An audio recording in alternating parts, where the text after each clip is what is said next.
शेठ नमस्कार. नमस्ते नमस्ते. मी रमेश भीमाजी गुरसाळ डाऊज खुर्द.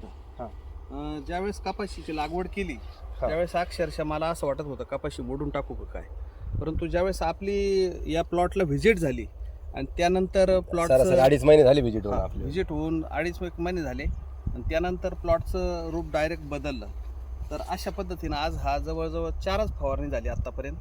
तर डोक्यावरून फिरलेला प्लॉट आहे. ज्यावेळेस सरांचा फोन आला, सरांचा निरोप आला, शेट आपल्याला कपाशी मोडायची आहे, तर मी सांगितलं थांबा मला 1-2 दिवस मुदत द्या. आणि मग मी माझ्या कामाचं वेळापत्रक बघून सकाळी 2.5 महिन्यापूर्वी या प्लॉटवरती आपण आलो आणि एकंदरीत चित्र बघितलं.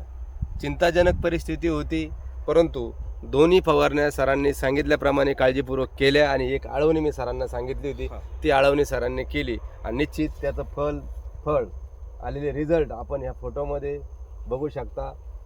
हातात आलेला हा प्लॉट आहे.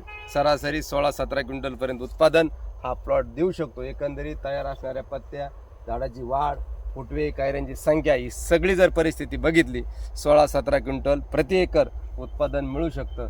असा हा जवळजवळ रोटरी मारण्याच्या अवस्थेत असणारा प्लॉट आपण हातातून गेलेला प्लॉट. सरांना ज्या 2 फवारण्यांचं वेळापत्रक दिलं, एक आळवणी आणि एक खत व्यवस्थापनाचा डोस दिला, तो सरांनी वेळेत केला आणि सरांनी केलेल्या या सगळ्या गोष्टींचं, त्यांच्या कष्टाचं चीज या ठिकाणी होताना आपल्याला या ठिकाणी दिसत आहे.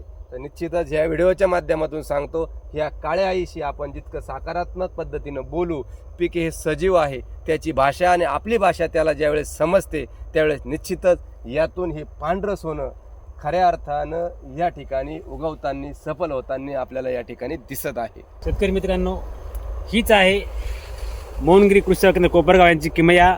याला म्हणतो आपण जादूची किमया.